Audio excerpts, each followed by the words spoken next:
সকলের অবগতির জন্য জানানো যাচ্ছে যে এটা চরমনার মাহফিলের একটা লঞ্চের ছাদে আছি আমরা, যে লঞ্চ দিয়ে আমরা চাঁদপুর পর্যন্ত এসেছিলাম। মাহফিল শেষে দেখুন মানুষ কিভাবে যার যার গন্তব্যে যাওয়ার জন্য ব্যস্ততা বা অস্থির হয়ে আছে। ছোট ছোট যে নৌকাগুলো দেখতেছেন এগুলা হলো চরমনায় থেকে বরিশাল যাওয়ার জন্য। সবগুলো নৌকা বরিশাল যাচ্ছে চরমনা থেকে ছেড়ে। সবচেয়ে রিক্সি আমার মনে হয়েছে এই নৌকাগুলোতে। এত পরিমাণ রিক্সি ভাবে ঢুকায় ওরা যাত্রীগুলো নিচ্ছে, দেখেন কিভাবে বের হইতেছে। তবে সিরিয়াল অনুযায়ী নিলে সবচেয়ে ভালো হইতো, কারোর সিরিয়াল তোয়াক্কা না করেই যে যেভাবে পারছে ওইভাবে ঘাটে ভিড়াইছে। আমরা কিছু দৃশ্য আপনাদেরকে দেখাই, দেখেন এই জায়গাতেই অনেকগুলা নৌকা একসাথে ভিড়ে আছে, আর মানুষগুলো যেভাবে নামার জন্য ওঠার জন্য প্রস্তুতি নিয়েছে, সবাই বিড়াবিড়ির অবস্থায় আছে, কেউ সঠিকভাবে উঠতে পারতেছে না। কেননা নদীর ঘাট অনেক নিচু হওয়াতে নৌকাগুলো অনেক উঁচুতে, এই জন্য নৌকাতে উঠতে হলে বড় সিঁড়ির প্রয়োজন, কিন্তু সেই পরিমাণ পর্যাপ্ত সিঁড়ি দিতে পারতেছে না। কারণ একটা থেকে আরেকটা নৌকাতে ধাক্কাধাক্কি, ঠেলাঠেলি, নৌকাগুলা ভিড়াভিড়ি, এর ভিতরে সিঁড়িগুলা সঠিকভাবে স্থাপন করা যাচ্ছে না। অনেক মানুষ এই জায়গাতেই আহত হয়েছে, কারণ অসতর্কতার কারণে। সবাই যদি নিয়ম শৃঙ্খলা মানত তাহলেই হইতো। এই ঘাটটা অবস্থিত একেবারে 1 নম্বর মাঠের স্টেজের পশ্চিম পাশে, যেখান থেকে নামাজ পরিচালনা হয়। এই হলো স্টেজ, দেখা যাচ্ছে স্টেজ, উপরে পর্দা খুলে ফেলছে, এখানে হলো এই ঘাটটা। আপাতত এখান দিয়েই বরিশালের গাড়িগুলো যায়, আর ওই দূরে যে লঞ্চ, ওইটা হলো বড় লঞ্চ, ওগুলো ঢাকার উদ্দেশ্যে ছেড়ে যাবে বিভিন্ন এলাকায়। আমরা যে লঞ্চে উঠেছি এটা আমাদেরটা অনেক ছোট, তাও দেখতে পুরা খেলার মাঠের মতো দেখতে।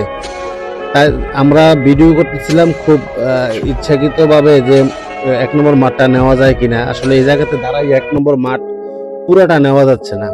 ওই দেখেন আলকারি মসজিদ, এটা হলো আলকারি মসজিদের গম্বুজ, তারপর পাশে হুজুরের বাড়ি, আলকারি মসজিদের পাশে হুজুরের বাড়ি, আর এই পাশে হলো স্টেজের পশ্চিম পাশে এই জায়গাটা দিয়ে মানুষ যাতায়াত করে। সবচেয়ে মাহফিলের ব্যস্ততম সড়ক হলো এটা। আর ওই 1 নম্বর মাঠটা দেখানোর চেষ্টা করছি ঠিকই, কিন্তু 1 নম্বর মাঠ এখান থেকে পুরোপুরি ভাবে দেখা যাচ্ছে না, কারণ 1 নম্বর মাঠটা অনেক বড়। এটা 3 ডাবল বড় হলো 4 নম্বর মাঠ। এটা হলো ওয়াচ টাওয়ার, যেখান থেকে নিরাপত্তা জোরদার করা হয়, নজরদারি করা হয় এটার উপর থেকে। আর দূর দূরান্তরের মানুষগুলো যে আসতেছে, আমি কিন্তু ভিডিও করতেছি অনেক পরে, মাহফিল শেষ হওয়ার অনেক পরে, তারপরও মানুষ এভাবে আসতেছে। মানে হলো 3, 4, 5, 6, এই মাঠগুলো অনেক দূরে। 5 আর 6 মাঠটা অনেক দূরে, ওখান থেকে আসতে মানুষের অনেক সময় ব্যয় হয় বা সময় লাগে।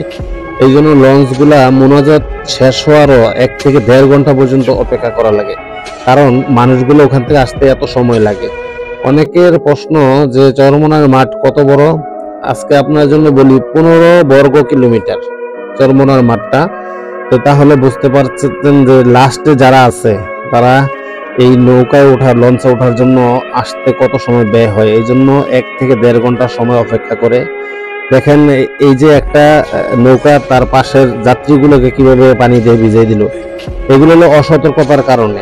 আমি প্রথমে বলছিলাম যে যদি সিরিয়াল করে যাত্রীগুলো নিত, তাহলে আজকে এই অসতর্কতার কারণে অনেকগুলা ক্ষতি হইতো না। মানুষ আহত হয়েছে, তারপরে মানুষ ভিজে গেছে, আতঙ্কিত ছিল। দেখুন এই জায়গায় নৌকাগুলা একসাথে কিভাবে, একটা কোনো সিরিয়াল নাই, সোজা কথা। সিরিয়াল মেনটেন করলে হয়তো আজ এরকম হইতো না। তো আমি যে চরমনাতে না গেছেন সবাইকে দাওয়াত রইল, কারণ এই ভিউটা দেখার জন্য অনেকে অপেক্ষা করেন। মাহফিল শেষে খুব সুন্দর একটা ভিউ, যখন গাড়িগুলা, লঞ্চগুলা একসাথে ছেড়ে যায়, ওটা সুন্দর লাগে। মানুষগুলো একসাথে লঞ্চে ওঠার জন্য প্রস্তুতি নেয়, তখন অনেক ভালো লাগে। এটা দেখার জন্য হলেও আপনারা চরমনা ময়দানে যাবেন ইনশাআল্লাহ।